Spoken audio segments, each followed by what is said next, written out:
Vítajte pri sledovaní druhého dielu návodu na program Sun Broadcaster. V prvom dieli sme si povedali, ako si program bezpečne nainštalujeme. Možno ešte jedna taká poznámka.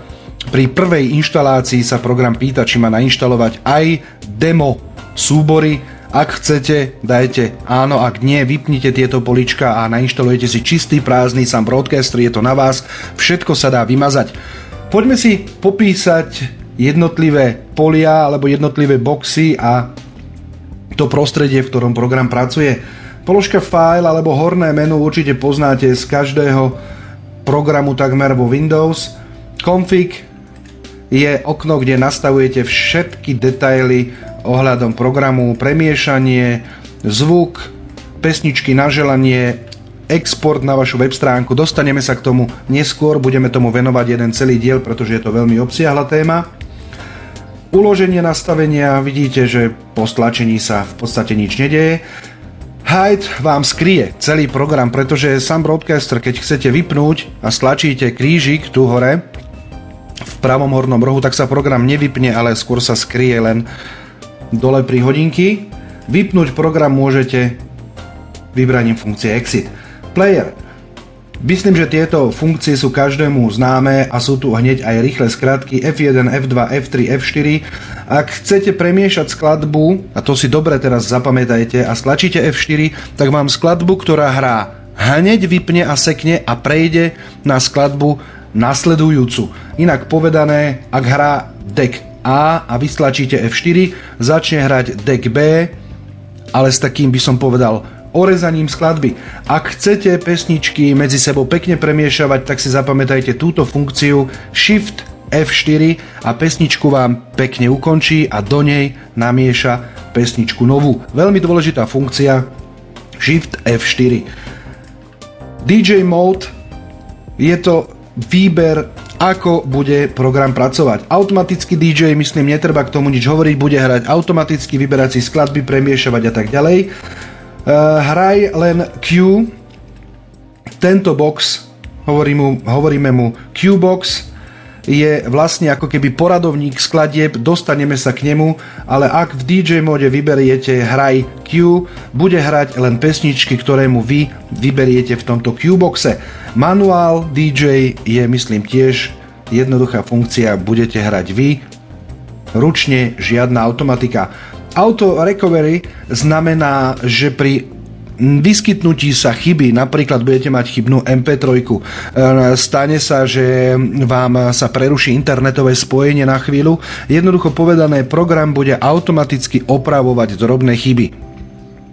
Je to veľmi zaujímavá a dobrá funkcia, avšak niekedy pri vážnejšej chybe sa môže stať, že program sa zasekne. Je to tak 50/50, uvidíte, vyskúšate. General. Tu vidíte HTML output. Je to funkcia, ktorá hovorí o generovaní stránok. Týmto prvým general sa generujú stránky, ako práve hráme, top 10 pesničiek, ktoré si ľudia želali na stránke a tak ďalej. Generovať playlist znamená, že vygeneruje zoznam všetkých vašich skladieb, ktoré v Sun Broadcasteri máte naimportované a uloží ich na web stránku. Môžete si to pozrieť na www.tvojeradio.com. Ak stlačíte, že vybrať pesničku na želanie, tak ten vygenerovaný zoznam práve toto urobí. Upload all pictures, to znamená, pošle vám na váš web server alebo na vašu internetovú stránku všetky obrázky. Možno sa pýtate, aké obrázky? Sú to tieto malé obrázky, či už interpretov alebo albumov, obalov z pesničiek. Layout môžete si nastaviť, ak máte náhodou menší monitor. Vidíte, že hodilo to do rozlíšenia 800x600, 1024 na 768, ja si to takto maximalizujem, ešte tu je potom trochu miesta. Je ten štandardný. Tools, reporty, ak by náhodou ste potrebovali posielať napríklad pre Sozu alebo Slowgram nejaké tie reporty odohraných skladieb, tak sa to nastavuje tu. Veľmi dôležitá funkcia je táto, skontrolovať pesničky, náhodou vy vyhodíte z vášho zoznamu, všetko si pravda, že povieme nejakú tú pesničku, ale tá pesnička, ktorú už vy nemáte vo vašom zozname, bude stále generovaná na vašu web stránku do zoznamu, čo si ľudia môžu dať zahrať. Niekto si ju vyberie, ale pesnička nebude v zozname, tak bude z toho taký menší problém. Preto ak dáte skontrolovať, tak skontroluje vlastne databázu z toho, akú má on v sebe vygenerovanú a akú má v sebe napísanú. V podstate je to taká malá kontrola, ak na to kliknete a zobrazí sa vám tento nápis, tak je všetko v poriadku. U nás musí byť v poriadku, pretože ešte nemáme žiadnu pesničku nahodenú. Ďalšie funkcie si povieme. Backup je na zálohovanie alebo obnovu systému. Nahrať všetky tagy. Tí, ktorí pracujete s MP3, viete, že každá MP3 si nesie so sebou tagy. Sam Broadcaster, ak môže, tak si načíta tag z pesničky a ten uvádza ako názov interpreta a názov skladby. Ak nemá tak použije názov, ktorý je uvedený v názve súboru. Týmto vyvoláte všetky tagy, sa mu nahrajú a tým pádom sa mu ako keby aktualizuje zoznam. Uložiť všetky tagy, zapíše aj všetky tagy do pesničiek. Je to funkcia, ktorú môžeme povedať možno málo využijeme, pretože všetky tagy sa vám automaticky nahrávajú pri importe pesničiek do programu. Help nebudete asi veľmi potrebovať a program, ak si chcete kúpiť, tak si ho môžete zakúpiť aj tu. To bolo horné menu. Poďme sa ďalej pozrieť na ďalšie funkcie. Myslím, že tieto pozná naozaj každý. Play, pauza, stop. A pozor, toto tlačítko je Next F4. Nie je to tlačítko Shift F4, o ktorom som vám hovoril, že pekne premiešava pesničky. Mute. Nakoľko sa jedná o program, ktorý samostatne pracuje a ak ho dobre nastavíte, pôjde niekoľko mesiacov bez vášho nejakého pričinenia sa, ale nechcete, aby niekto v kancelárii doma alebo niekde v miestnosti zapol reproduktory a program potom bude hrať, tak jednoducho bude stále ticho, ale toto ticho nepôjde von, bude to len ticho u vás v lokálnej mašine. Tu si môžete nastavovať ešte raz tie módy, automatický, ručný, alebo bude sa hrať len Qbox. A ďalej tu máte možnosti troch zobrazovacích panelov. Desktop A je ten, ktorý vidíte pred sebou. Desktop B je okno, ktoré vidíte momentálne. Event log vyhadzuje niekoľko chýb, pretože ešte ho nemáme nastavené. Popíšeme si, pravda, že všetky funkcie. No a desktop C je skôr na také živé hranie, kde vy môžete používať program napríklad ako Disc Jockey. Config sme si povedali, je to okno, kde nastavujeme veľa ďalších funkcií programu, no a hide nám program skrie. To boli ďalšie funkcie tu v menu. Keď sa pozrieme na obrazovku, ja najviac pracujem, aj vy budete veľmi veľa pracovať v obrazovke A a v obrazovke B, tak si vysvetlíme obrazovku A. Deck A je prehrávač prvý, ktorý sa skladá z fotky albumu, z času, z trvania, z hlasitosti, nejaký ten priebeh tej skladby, kde sa nachádza. Rádiové programy by veľmi nemali mať možnosť zasiahnutia do, ako by som to povedal laicky, pretáčania pesničky, pretože omylom vy môžete náhodou kliknúť do tohto poľa a pretočíte pesničku oveľa viac dopredu a poslucháč na druhej strane to potom zaregistruje. Nie je to až také veľmi príjemné. Ale tieto funkcie myslím, že budú každému jasné. Dá sa tu ovládať hlasitosť, volume, pitch, čo je rýchlosť skladby, ale trošku iná, ako keby sme zmenili jej tempo. Treba si to určite vyskúšať, sú to zaujímavé veci. To isté platí aj pre deck B. Musíme mať dva decky, aby sme dokázali premiešavať jeden medzi druhým. Dôležité okno, ktoré ďalej tu máme, je okno Playlist. V ňom si môžete nastavovať, je rozdelené takto na dve časti. A hneď si ukážeme, ako. Máte tu také, že tracks, ja to klávesou delete vymažem a playlist stlačíte pravú myš, dáte si new alebo klávesu insert a napríklad my by sme chceli v našom playliste mať tanečné pesničky, tak napíšeme si, že dance. Do tohto adresára, ktorý nám vznikol, budeme teda dávať tanečné pesničky a obsah vždy tohto jedného adresára sa zobrazí tu dolu. Chceli by sme ďalší, preto pozor, musíte nakliknúť sem hore, pravá myš, opäť nový adresár a chceli by sme napríklad 90. roky. Myslím, že v tomto už každý hneď vie, že čo ideme robiť a ešte by sme si napríklad mohli dať 80. roky. Takto budeme mať náš hudobný archív rozdelený. Všimnite si tu dole prázdne, prázdne a prázdne. Ak si vyberiete pesničky do týchto jednotlivých adresárov, treba sa postaviť do spodnej časti tohto okna. Toto veľké plus má viac funkcií. Vložiť celý adresár, vložiť súbory, alebo je to veľmi zaujímavá funkcia, vložiť adresu. To znamená, že program vám bude hrať nie pesničky, ktoré vy máte v archíve, ale ako keby bude prehrávať aj iné internetové rádio. Tým pádom vy môžete pracovať aj viacerí na jednom projekte a ten hlavný program, ktorý bude hrať, bude len prehrávať či už jedného, druhého alebo tretieho vysielanie.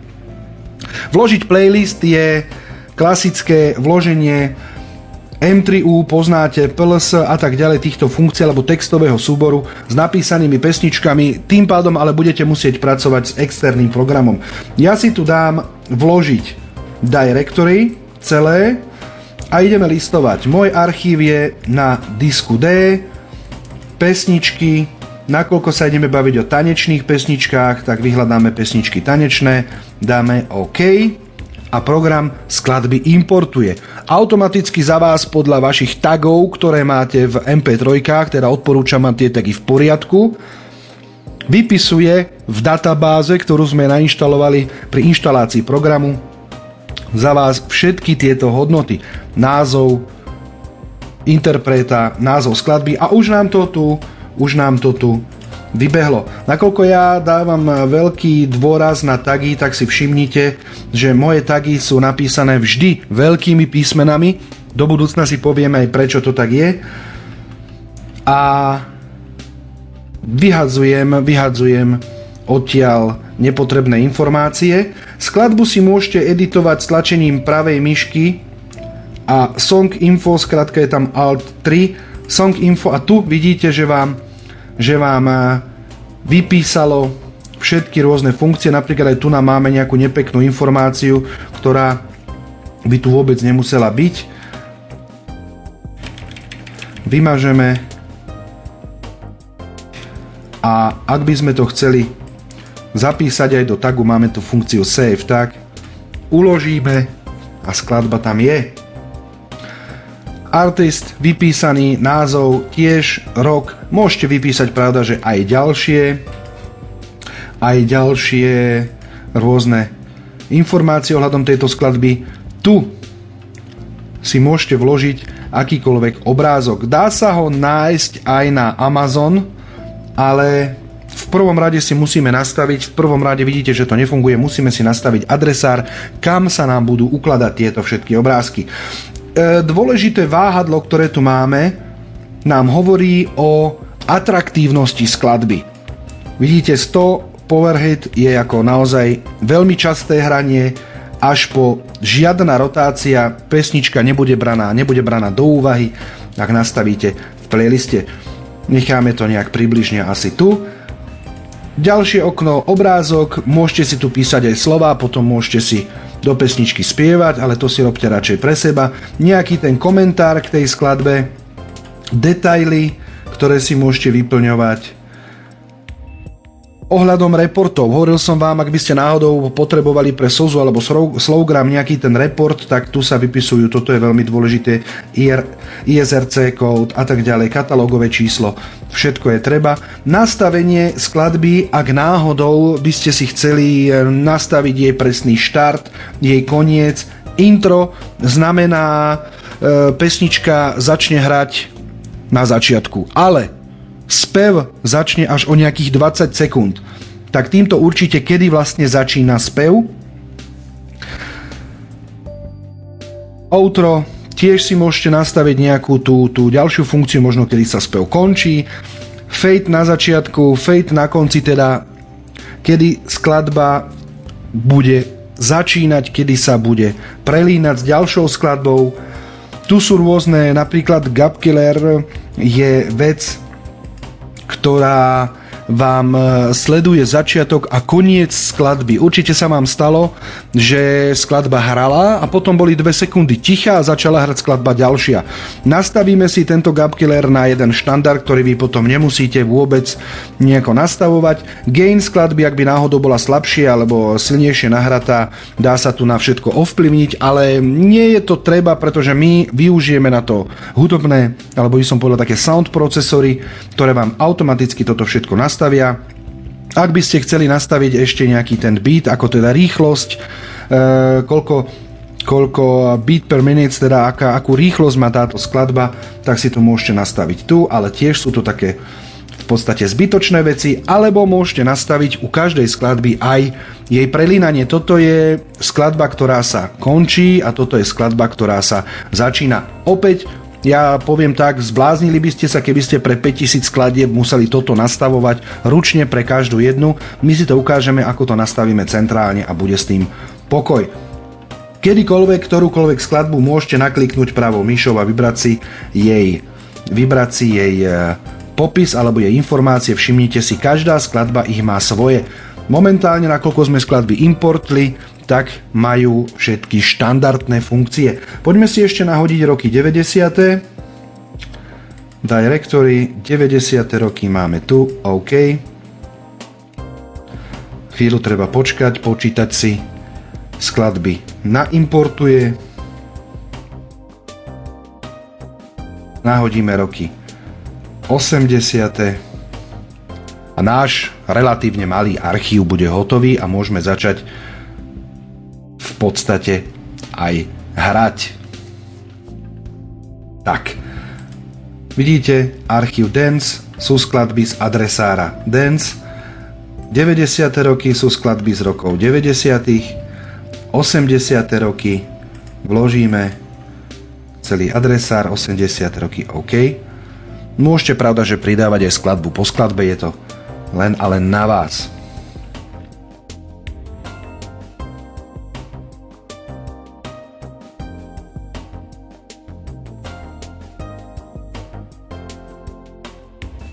Tak, náš archív je naozaj hotový.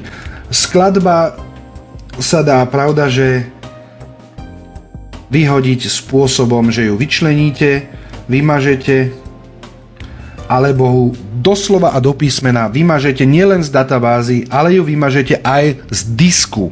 Môže sa stať, že skladbu máte aj v adresári Dance, je to tanečná skladba, ale vlastne ju máte aj v adresári 90. rokov, to znamená duplicitne by bola vo vašom adresári a v jednom ju nechcete.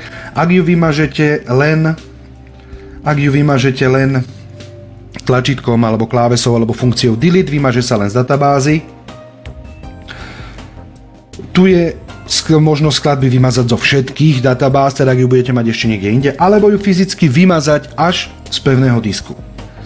Rôzne ohľadom zoraďovania a tak ďalej, to sú funkcie, ktoré by vám mali byť všetky známe. Poďme si teda už aj nejakú tú skladbu pustiť. Skúsime, naklikneme tu Unlimited Faces dvakrát a skočila nám do Qboxu.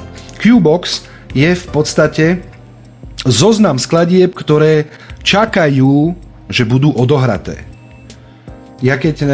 Toto je len môj zoznam skladieb. Qbox je zoznam skladieb, ktoré budú hrať. Dáme ešte napríklad ATB, ale stále nič nehrá, pretože tento zoznam ešte nie je plne aktivovaný. Teraz stačí skladbu buď uchopiť a vložiť do deku A alebo deku B, prípadne ju stačí dvakrát nakliknúť a už skladba automaticky hrá. To znamená, ako náhle skončí táto skladba hrať, nasleduje skladba od formácie ATB a nahrá sa 10 sekúnd pred koncom tejto skladby sem do tohto prehrávača. Histórii nám hovorí o tom, aké skladby boli odohraté. Volume, hlasitosti, klasika necháte tak, ako je, nemusíte sa s tým teraz hrať, no a hodiny vám hovoria toľko, alebo čas aktuálny. VoiceFX je záležitosť, ak by ste chceli vaše vysielanie aj moderovať. Povieme si trošku neskôr, treba mať k tomu mikrofón a nie je dobré to mať všetko zapichnuté do počítača, je dobré, ak pôjdete cez nejaký ten mix. Ešte raz, prehrávač 1, prehrávač 2, rozdelenie playlistu podľa adresárov, pesničky v jednotlivých adresároch, Qbox, zoznam skladieb, ktoré aktuálne čakajú, že budú odohraté a History vám hovorí, aké skladby odohraté boli. My by sme ale chceli, aby automaticky nejaké tie skladby boli pridávané sem do tohto Qboxu podľa nejakých tých pravidiel. To si povieme, pravda, že v nasledujúcom dieli. Ja verím, že tento diel druhý, kde sme si popísali toto prvé prostredie programu, sa vám páčil a veľmi vám pomohol. Teším sa pri ďalšom pokračovaní.